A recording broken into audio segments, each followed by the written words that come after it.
Thank you, Sandy. We want to welcome you to Park Place Christian Church this morning. And before we start the announcements, I want to give a disclaimer. We are this season studying Purveyors of All, AWE. It sounds like I'm saying AWL like a woodworking tool, but I'm not.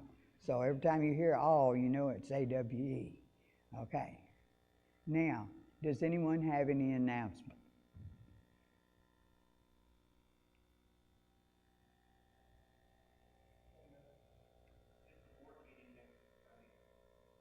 There is a board meeting next Sunday.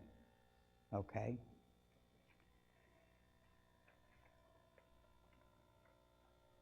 Are there any other announcements? Let's take time for a mission moment.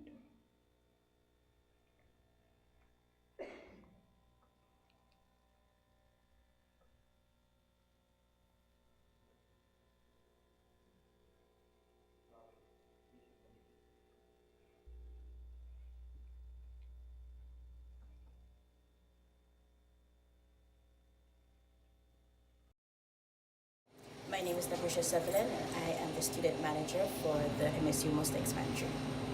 Okay, and what kind of things do you offer here at the pantry? Here at the Mustangs Pantry, we offer a wide range of canned items. As you can see behind me, we have meats, canned meats, and vegetables. We also offer fruits. We offer grape jelly and peanut butter.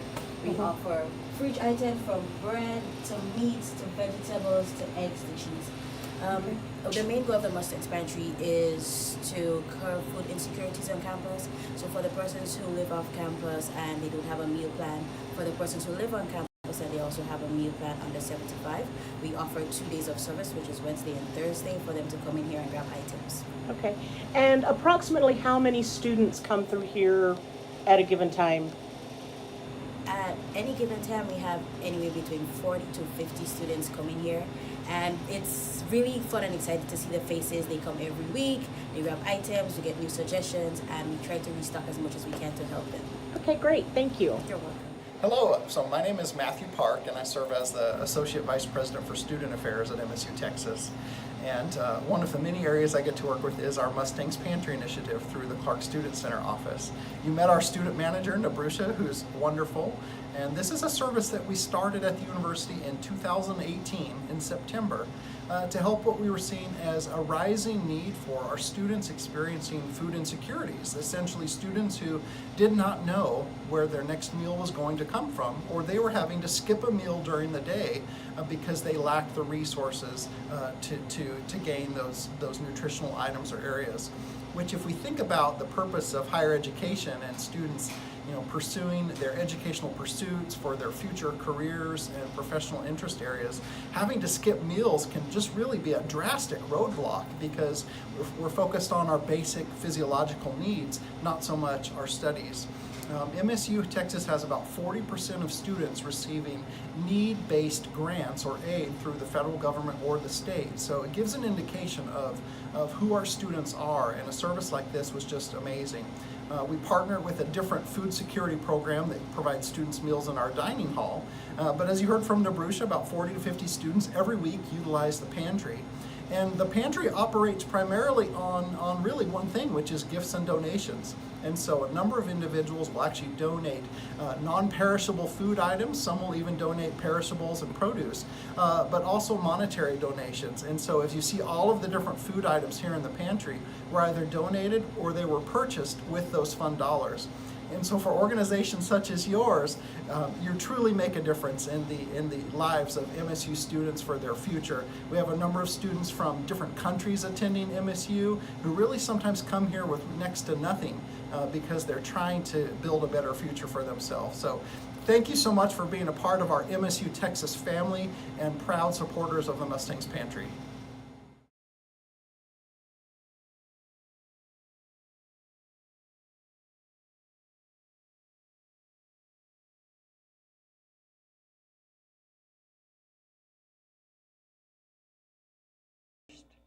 Sunday of Lent. We are going to be doing a 6-part study. Today, we're going to study wonder. We know we've heard wonder used in many ways. Professor of Jewish mysticism and beloved author, Rabbi Abraham Joshua Herschel, said, "Our goal should be to live life in radical amazement. Get up in the morning and look at the world in a way that we take nothing for granted. Everything's phenomenal. Everything's incredible. Don't ever treat life casually." But the part that got me that he said, to be spiritual is to be amazed.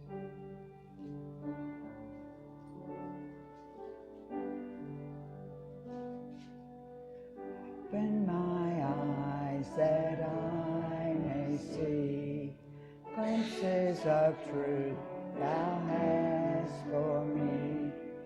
Place in my hands a wonderful key that shall unlock and set me free.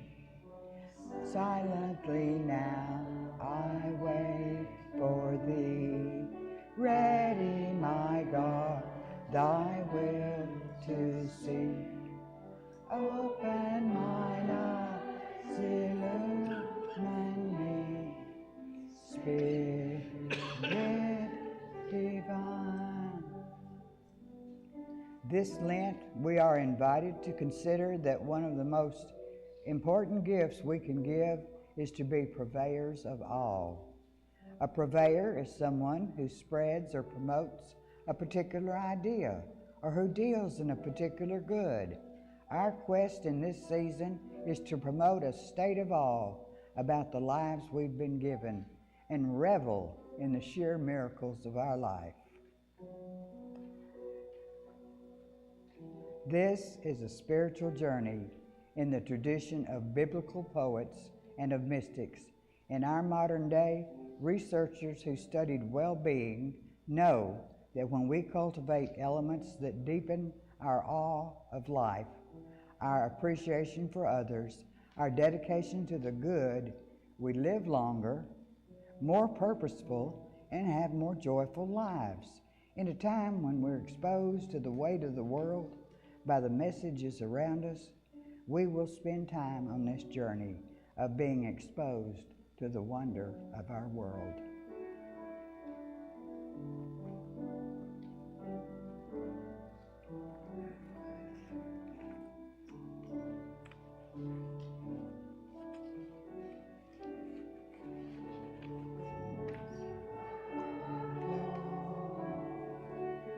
Open the eyes of my heart, I want to see you.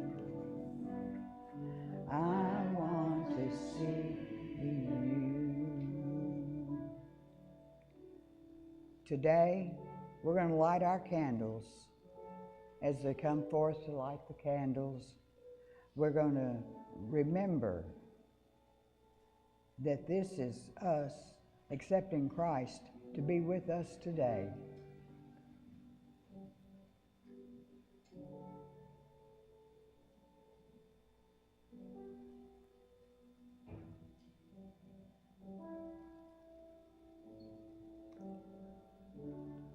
Maggie, can we light the candles?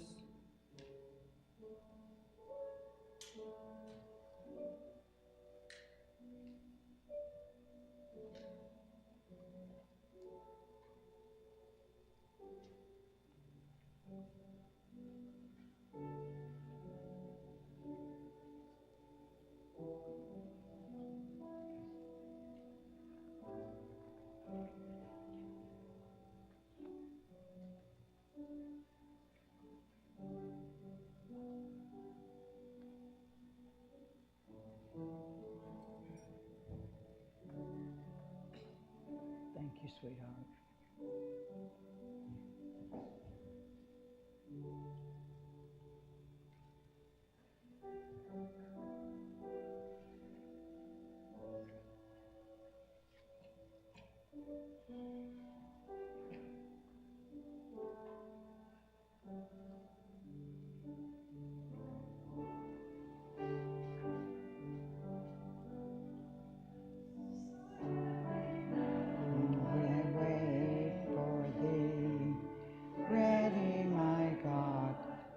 will to see. Open mine eyes, illumine me, Spirit divine.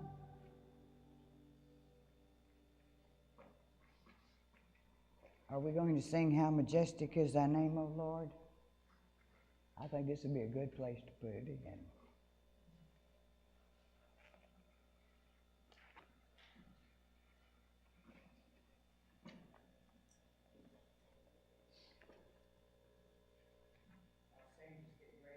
Of wonder create optimal conditions for all.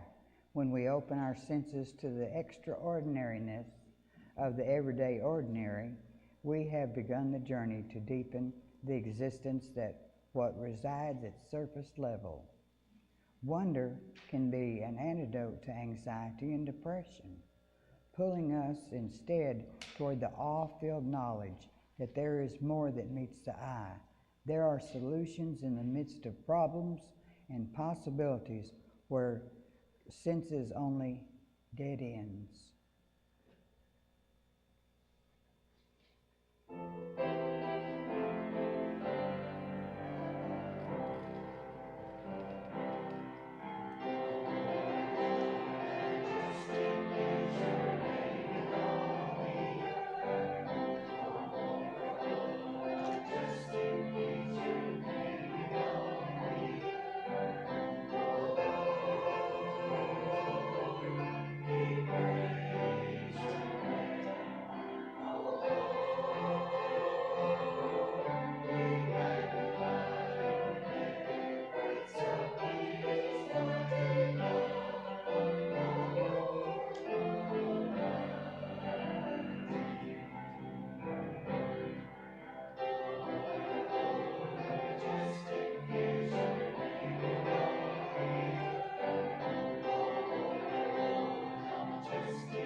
During the season of Lent, we have 6 weeks that we will be journeying through, each week with a new theme. And today's theme is wander.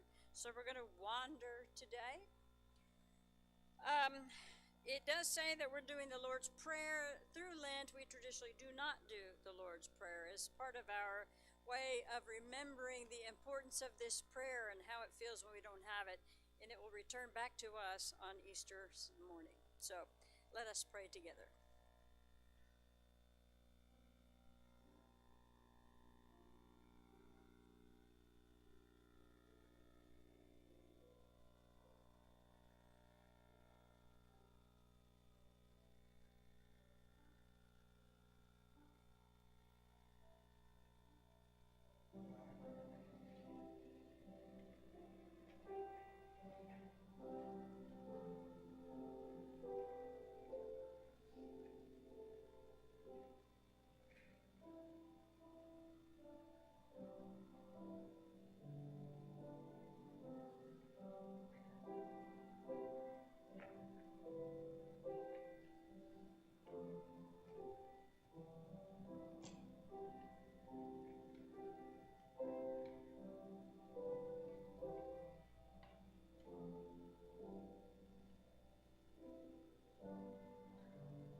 Our Lord and our God, as we come to you on this first Sunday of Lent, we come first and foremost to praise you, to adore you, and to honor you.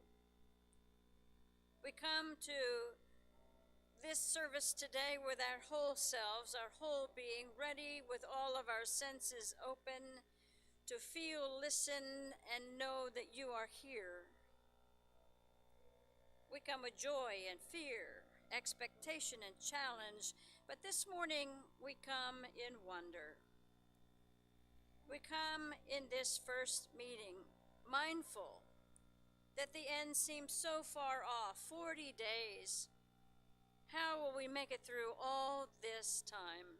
All of this time of expectation and of intention making and this time of appraisal. But we know that this is a meaningful time in the life of the church and the life of each and every one of us.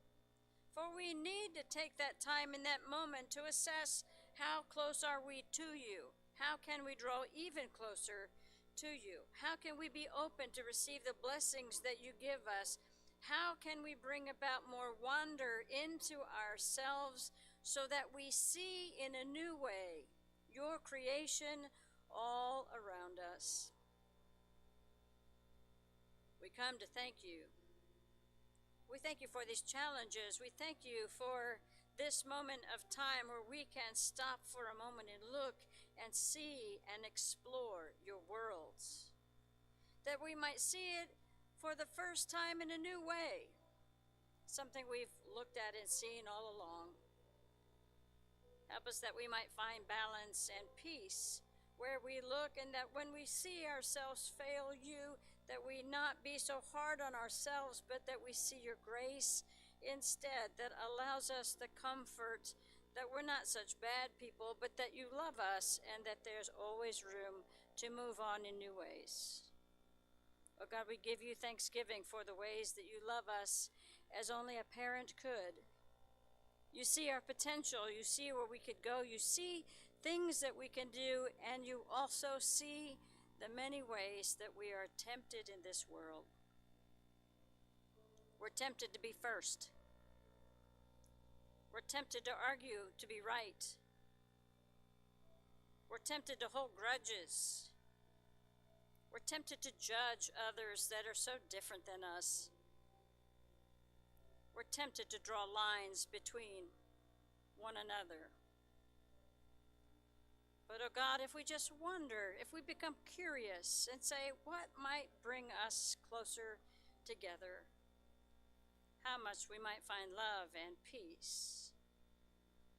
Help us to understand that to live in your love and to find your peace is something we can have right now. Help us that we might be so aware of our surroundings that we truly might see the joy, the wonder, and the excitement, and the awesomeness of this world you created that we love and that we call home. Oh God, may we hear you in the still small voice. May we, as we move through this day, lift up those who are in need of prayer, in need of your strength, in need of your direction and guidance, in need of your love. And as we say, unto you, O God, may it be so. Amen.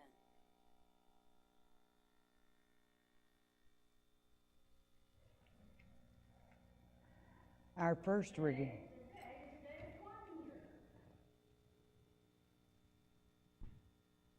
Wonder.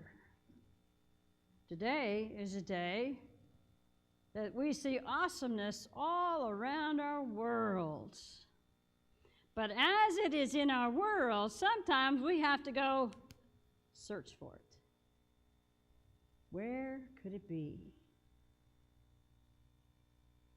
When you hear the word awesome, what does that mean to you? That's awesome. What? The best it can be. That is awesome. What are we talking about? Babies. Something good. Something amazing is awesome. But you know what? Awesomeness is all around us. Did you know that? It's all around us. So let's look around and where could we find something that's awesome? Where could we look? Where could we look? Some around the church. There's awesomeness all around this church. Look at this awesome choir. Look at this awesome pianist. Look at that awesome tech guy back there. And that awesome tech guy right there. How about awesome Maggie out in the hallway? Awesome. You know, we could find it in even the littlest of things. Why, this plant, is it awesome? But it looks awesome from this angle. Sometimes what we have to do is look a little deeper. Shall we look deeper? Let's look deeper. Ooh, what can we find? Look at the different kinds of leaves here. They're different colors, different shapes. That's awesome. Oh, and look at this plant here. It has little funny leaves. Reminds me of a dandelion.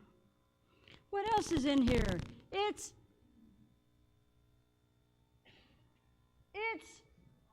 awesome. What else could we, look at this big plant. Look in here. Look what I found.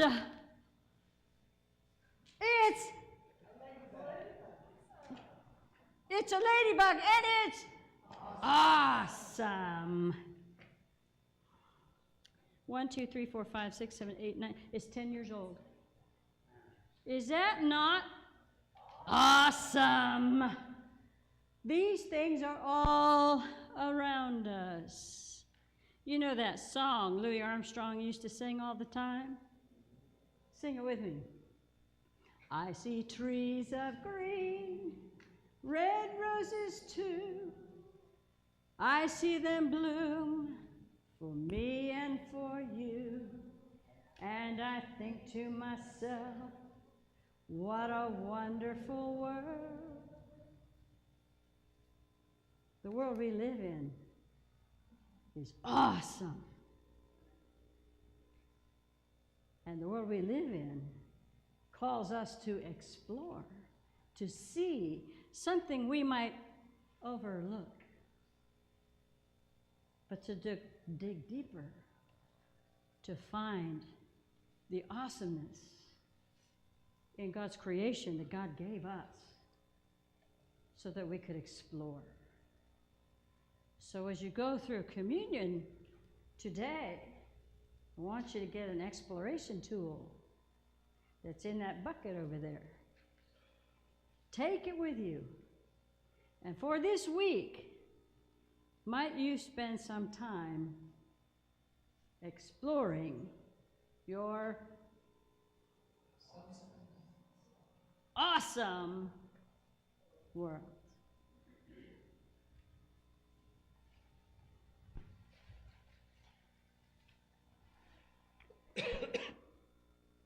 Our first reading is a contemporary one, an excerpt from Monica C. Parker, author of The Power of Wonder.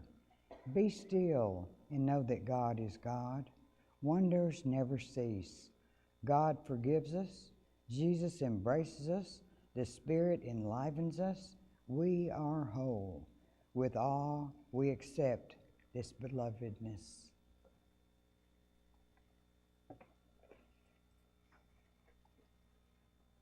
Gently peeking its head around mental corners or bombastically announcing its arrival into our trembling psyche. Wonder changes our perspective, our bodies, our souls, and our lives. Art, music, religion, politics, science, nature, love, fear, birth, death. Each of the myriad experiences that compress to form the bedrock of human life has a golden vein of wonder running through it. Monica C. Parker, author of The Power of Wonder.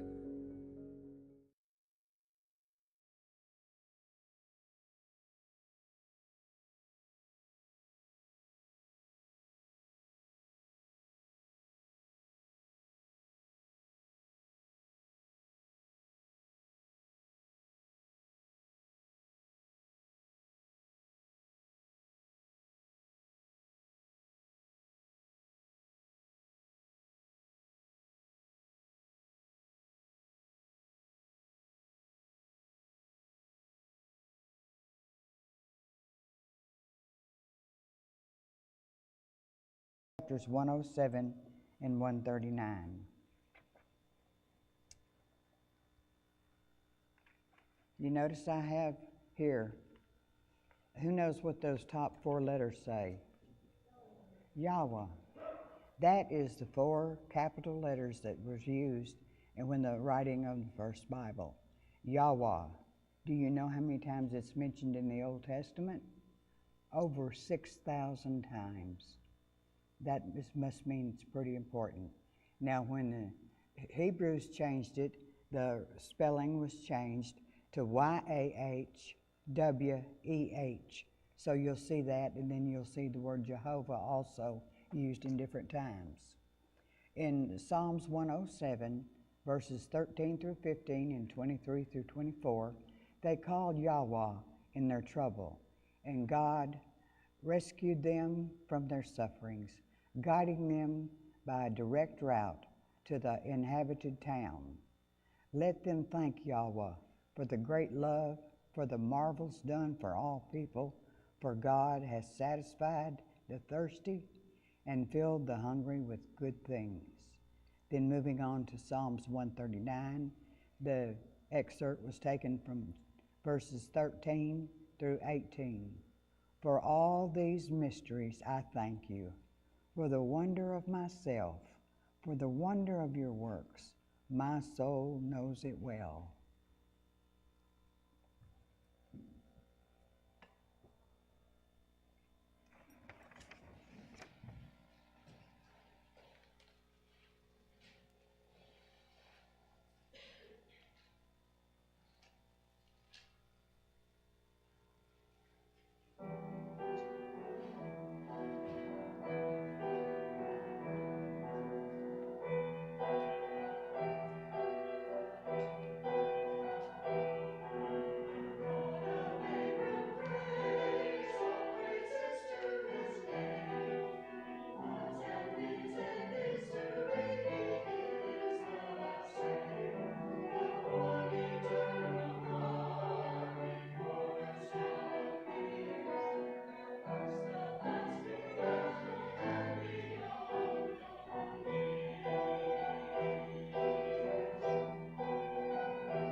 Thank you.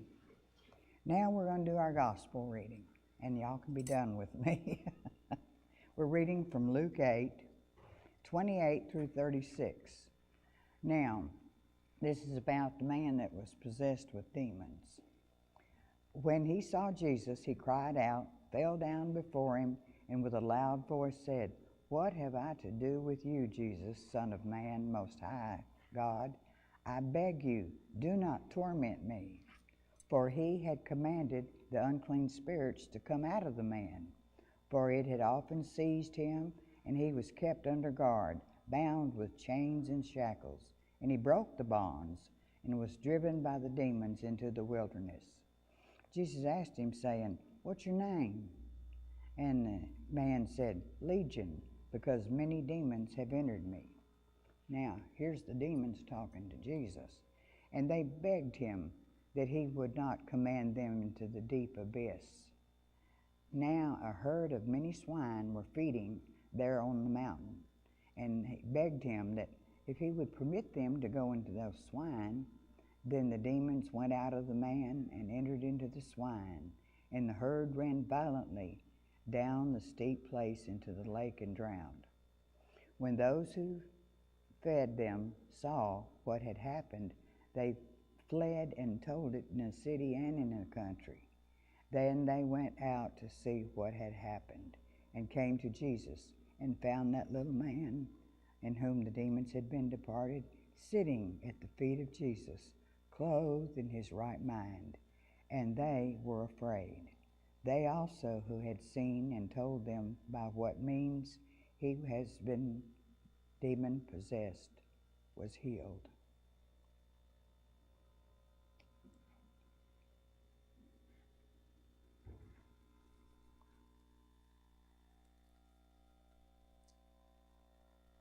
Well, today, as we've mentioned already, is the first Sunday of Lent. You might recall Sundays don't count as our 40 days, so we have 36 days to go. So this is a great time to really, at the beginning of our time together, to look at wonder. I wonder as I wonder. That's a song stole from Christmas, right? I wonder as I wonder what it is God calls me to do, and how do I handle situations in my life. Jesus, last Sunday, was at the Transfiguration. During that time, the baptism of Jesus occurs, and do you remember what happens? That the clouds open. Remember, we saw the dove come down, and we heard a voice from heaven, which, what is that called when you hear? Theophany. Oh, you're so good. A theophany. God coming out of heaven to say to Jesus or anyone close by, "This is my son." What else do you remember? "Who I am well pleased. Listen to him." Why is that important for the next phase of Jesus' ministry?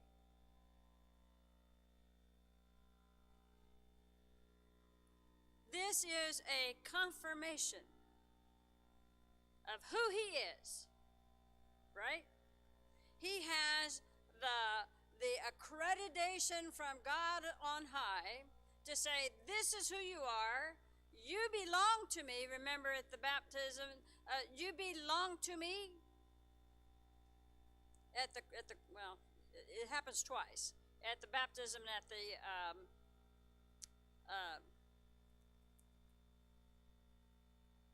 where? I'm having a brain, whatever. It happens twice. It happens twice. At any rate, so what Jesus has here is the affirmation of who he is, the power he has, because this power that comes and descends upon him is what he's going to use and need for what comes next. Right? Because right after this, he runs into the wilderness. And what do we know about any time the Bible speaks of wilderness? God is there. Anytime. So even in your own life, if you feel like you're in the wilderness, be assured to know if you're in the wilderness, things are uncomfortable, I don't know what's happening, I'm in the unknown, know that the assurance of God is there.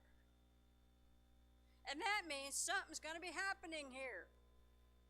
Because what happens in the wilderness right after Jesus' ministry, after his baptism? He is immediately taken to the wilderness, and what happens there? There's a temptation thing going on. Do you wonder, as I wonder, why would Jesus have to go there? We've already got this affirmation of who he is. We already know he's God's son, that we're supposed to listen to him, that he has this power. Why go there now?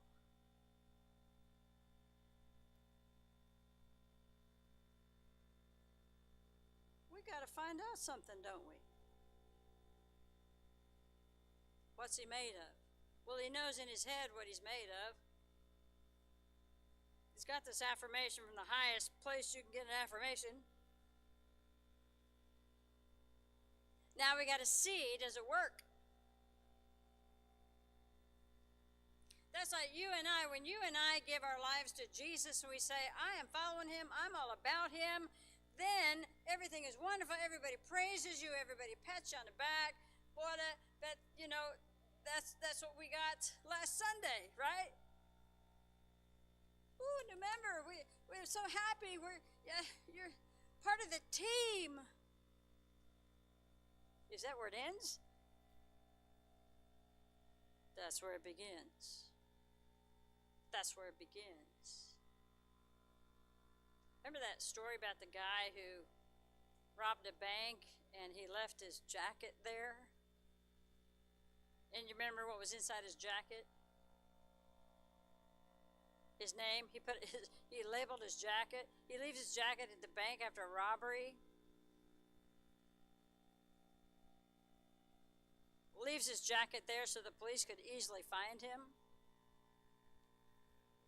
Remember the story about this guy that decided he was going to carjack a van, but what he didn't know was the van was full of judo students? Can you imagine what happened to that guy? So you have to ask yourself, who do I believe I am? Who do I listen to? Who gives me direction for my life? Because what I do in it is going to tell on us. So if you're going to go rob a bank or hijack a van full of judo people, that's not very smart, is it? So we could say, who do they believe they follow? Is it Jesus? I'm thinking no. Jesus is lured into the wilderness and is tested. And he gets 3 different tests. The first test, what is it? One of them is to jump off a pinnacle. Let's go with that one. Okay. If you jump off of this, you're going to do what? If you drop off this 450-foot pinnacle, what's going to happen to you? You're going to die. But in Deuteronomy, we are told, and the devil uses Deuteronomy to make his case, hey, you have the angels at your disposal, and they will never let your foot be dashed. So if you do this, then you know that you're not going to die, that you're going to be saved. But if people get to watch you do that, what's that about? Jesus, look, if you want to make sure people know that you are who you say you are, and if there's anybody who questions it, all you have to do is jump off a 450-foot steeple And the people who watch that and see the angels rush in and pick you up, what do you think they're going to think? I wonder what they think. What are they going to say? Wow, that's amazing. That is awesome. Did you see Jesus? They'd be on a phone. They'd be talking to all their friends. They'd be putting on Facebook. They'd be putting on Instagram, TikTok, everywhere.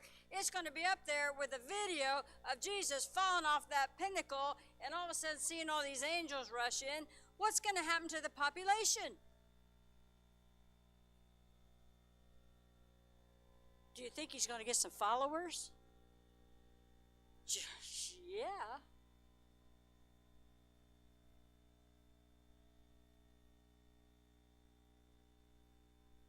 Why do people need followers on their social media pages?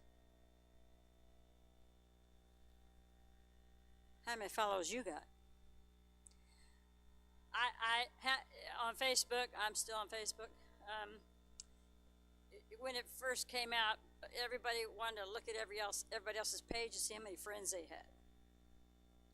Right? So if I have more friends than you, I feel more important. I feel more loved. I got more people like me. But if you only have 25 friends on your Facebook page, what are people going to think about you?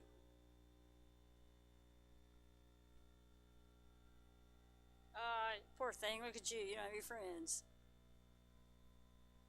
Because we've tied our ability to feel important to a number. And people will get on TikTok, especially TikTok, but all of them, will get on there with some kind of sensational something, and all of a sudden they'll say, I got 2 million followers over that. Isn't that cool? Now I can start making money.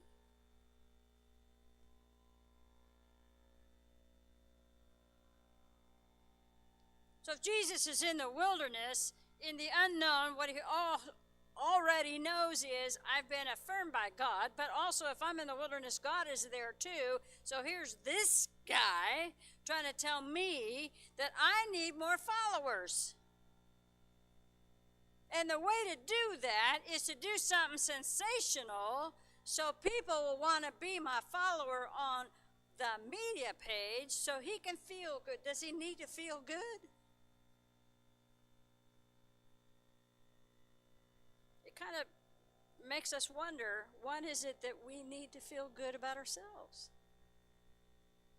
What is it do we use as a gauge to feel good about ourselves? If we're struggling to feel like we're somebody and we have to have social media tell us we're okay because we have a high number, what does that say? Do you believe you're a child of God? You know, some comedians talk about Christians that believe in invisible man.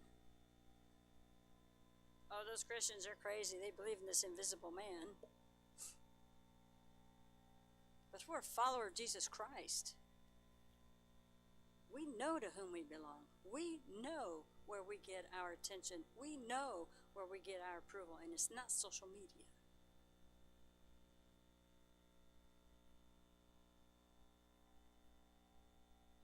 Somebody back here said the temptation about turn that loaf into bread. Well, I can't imagine being 40 days without eating. I can't imagine not having supper. How many of us have said between lunch and supper, oh, what's for supper? I'm starving.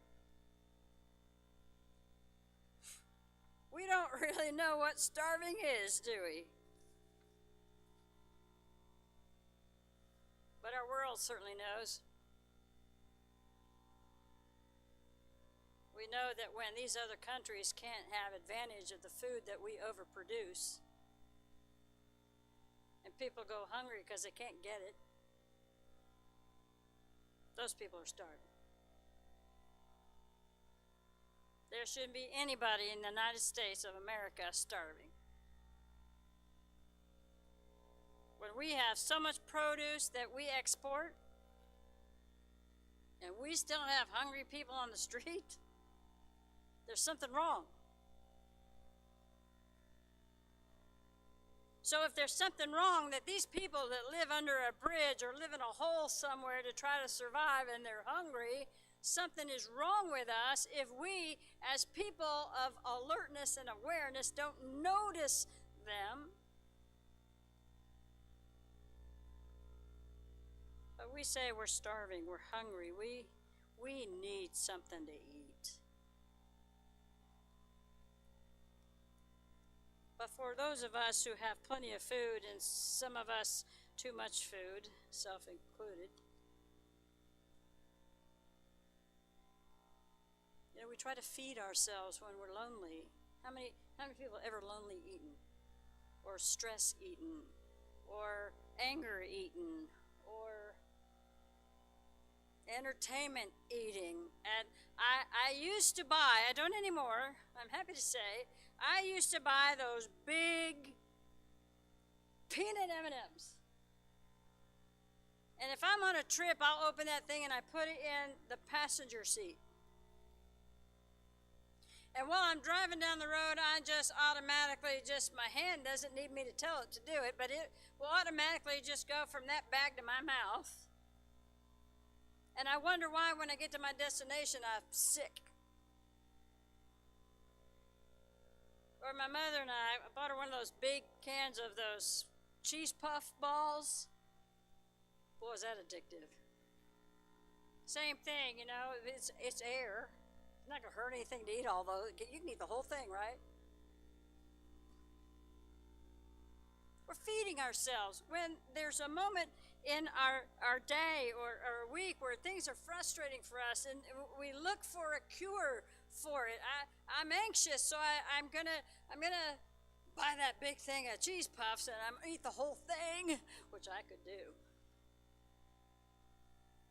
What are we doing? Why are we doing that? What is it we're trying to satisfy?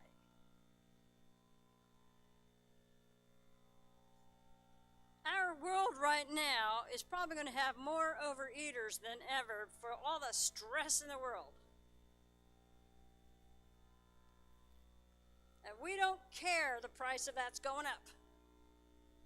We're going to eat it because we don't know what else to do. In our world right now, we are being tempted to buy into the worry and the fear. Jesus, you're hungry, you haven't eaten so long, just turn that stone into a piece of bread, you'll be satisfied. But how many of us have eaten that cake, or eaten that whole thing of cheese puffs, or the whole bag of peanut M&Ms, or whatever else you eat, how many of us have felt great after that? And then we say to ourselves, why did I do that? I have a headache, I'm going to throw up. Because it, after all, did not satisfy me. We're looking for satisfaction. We're looking for resolve. We're looking for some kind of comfort.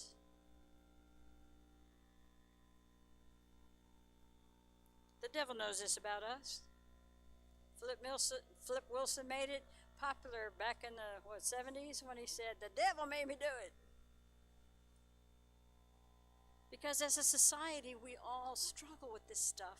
And some days we're strong about it, and some days we're not. And then we beat ourselves up over it and say, oh, let me flag myself, and because I'm so evil, I'm so bad, I can't do it, I can't do it. And the next thing we know, nothing got accomplished. But Jesus in the wilderness knew this.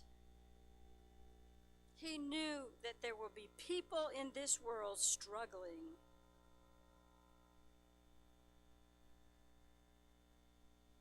The devil knew it too. Here, Jesus, just compromise yourself here for a satisfaction that will not fill you.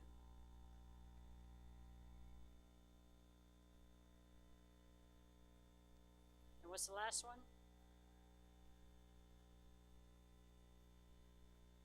Oh, Jesus, look around. I can give you it all. I was watching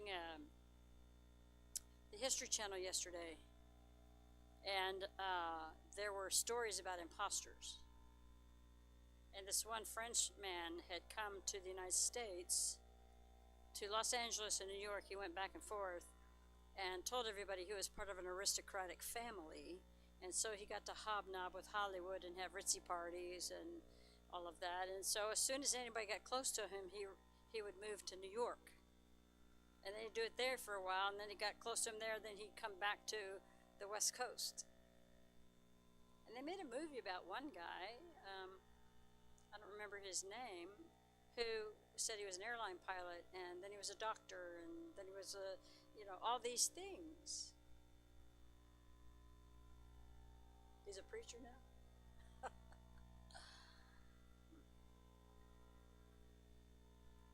You see, the devil had no authority. This doesn't belong to you. You're an imposter.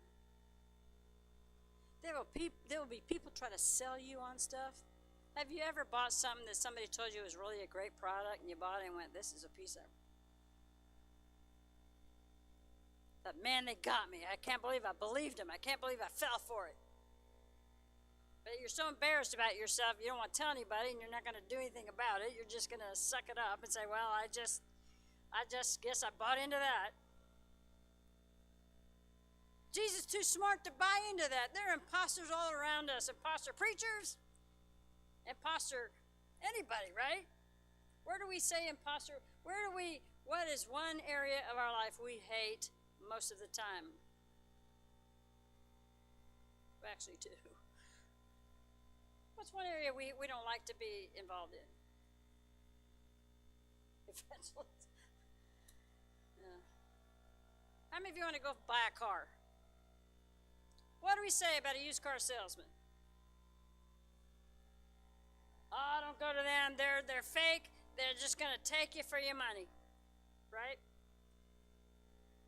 Because we've seen it too many times. We buy into somebody who's an imposter, and it really hurts us when we find out after the fact, no, they really weren't very good. And then we're so embarrassed, we think, oh, you're stupid. Why did you do that? And there again, we start to beat ourselves up.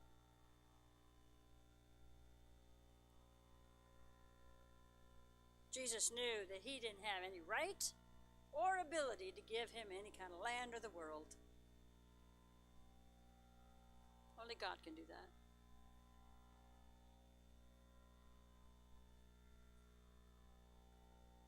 We have this scripture, especially on the first Sunday of Lent, because we know that as we're moving through this season,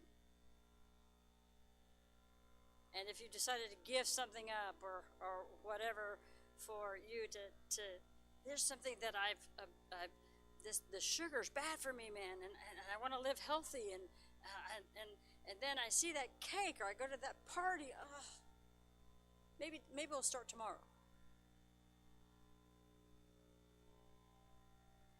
It's because we too find ourselves on a regular basis facing temptation. And it's on the little things too. Somebody pulls out in front of us. Has anybody ever had somebody pull out in front of you and you're so mad you just zoom up behind them? Or is that just me? What do you think you are? It's even the little things. Somebody cuts in front of you in a line, do we not go livid? Excuse me, the line is back there.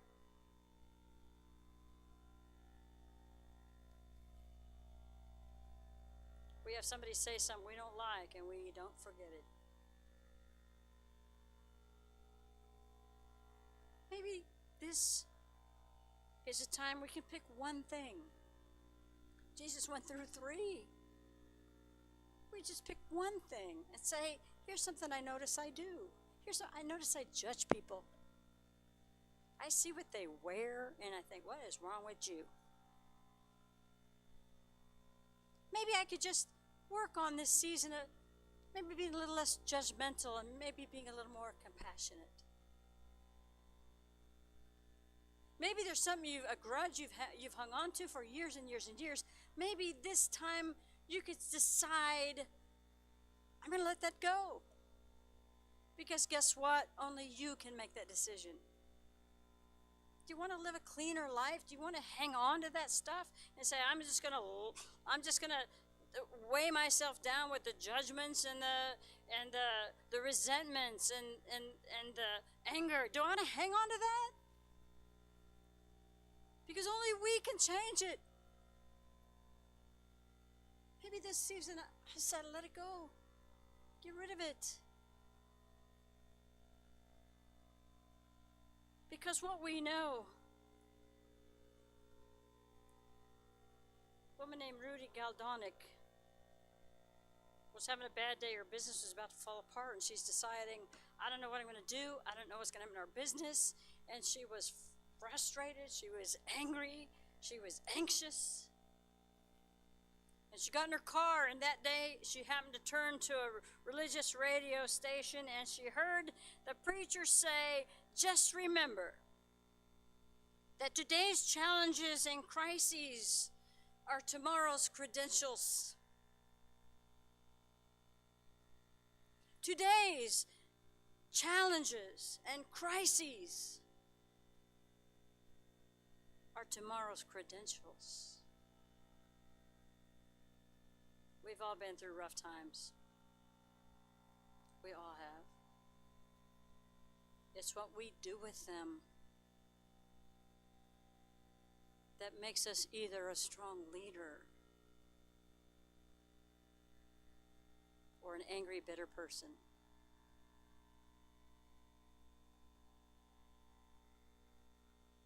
We are called, and in our calling, we are tested.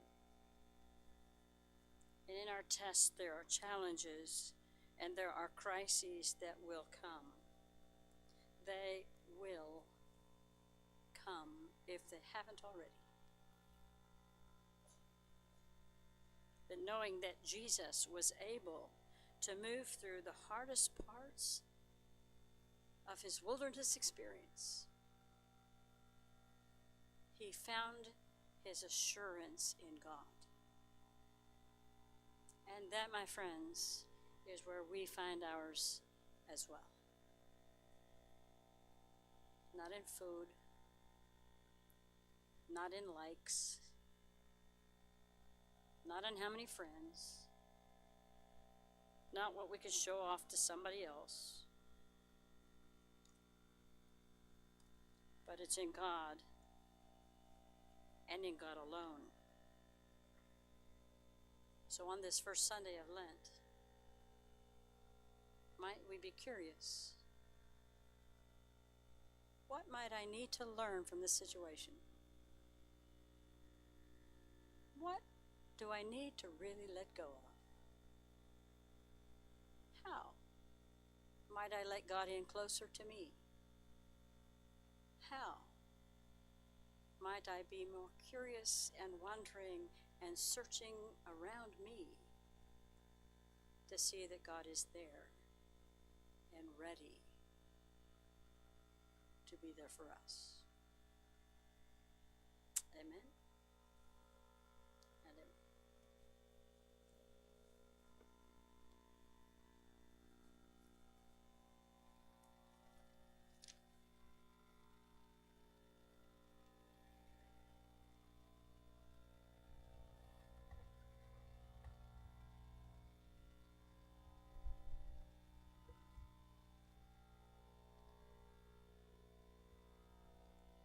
Nobody ever said that the challenges and the trials and tribulations we go through are fun or are easy. But I have heard of many people say, I made it through it, and I'm stronger because of it. This meal that we have each and every week is a meal of strength. And we have heard, and I have heard many people say, God won't put us through anything we can't handle. But I want to say to you, to caution you in saying anything that I can't handle. Because God also created us to live in community. It isn't that you have to handle it by yourself. It is that you can handle it with your community. That's why we're in community. Because life isn't easy. And life does challenge us. And there are times when we feel weak and need somebody's strength. This meal sustains us all. And this is a meal that we take as community. Because in the end, we need each other. So let us partake of this meal of strength, of love, and forgiveness as one.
On the night that Jesus was betrayed, he took the loaf, he lifted it up and blessed it.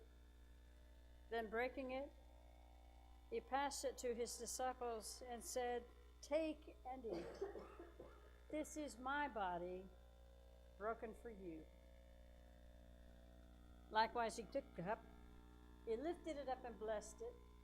Then passing it to his disciples said, "This is my blood shed for you. This is the blood of the new covenant. As often as you drink this, remember me."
Nobody said this life of Christ was easy, but they have said it's rewarding.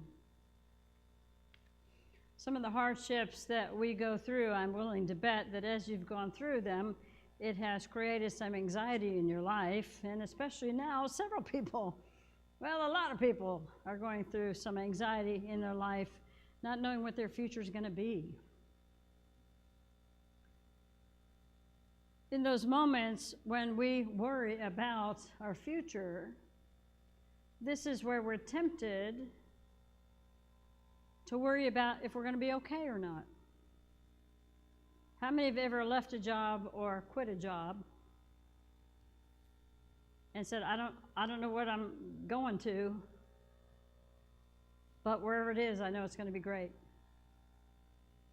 I came to Texas without a job. I just know I needed to move. I didn't know where I was going to go.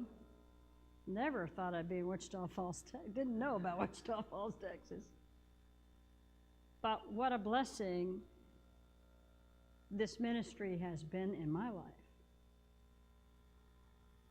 So to know that no matter what happens, the temptation that we're offered up is be anxious, be angry, be unsure, be scared. That's what temptation's all about. Don't follow God. Don't put your eyes on Him. Follow this instead. It's hard to do. It's a spiritual muscle, we say. But that's why we give our lives to Jesus. We give it because we know that He is the way to give us life and light. So that no matter what happens around us, it's like we have a shield around us that protects us and says, I don't know what's happening next, but I know whatever happens, it's going to be great. Because I'm a child of God, and God said God would take care of me. And that's what I believe. So for those of you watching, and those of you here say, I want that satisfaction in my life. I want to feel there's a shield around me, the world can't touch me. Or in the midst of a challenge, I know I'm not alone in it, and it's not easy, and it's hard, and it is scary, but I know I'm not alone because I have a partner in Jesus. That's where we place our faith. That's how we know to whom we belong. So every week we offer this aisle for anyone who wants to walk down it and say, I want that in my life too. I want to give my life to Jesus and know that the world will sometimes hurt me, but it cannot defeat me because I'm a child of God. If you are able and willing and you'd like to stand, let's sing our hymn of invitation.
continue to honor you and bless you, we know that you have cared for us and have always been there for us. May we now go forth, remembering Rabbi Herschel's words. Get up in the morning and look at the world in a way that takes nothing for granted. Everything is phenomenal. Everything is incredible. Never treat life casually. To be spiritual is to be amazed. May we be purveyors of awe this week. Be amazed at the things we gaze at with a lens of wonder at a world around us. As we wander with hope about what will unfold, we're invited to wonder, to live and breathe new life in you. May we be purveyors of all, curating a life of spiritual depth that inspires others to join each of us on our journey. May the Creator, Redeemer, and Sustainer of all, the Holy One and Three, be with us now and throughout these days. We ask in your name.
Let's see now that the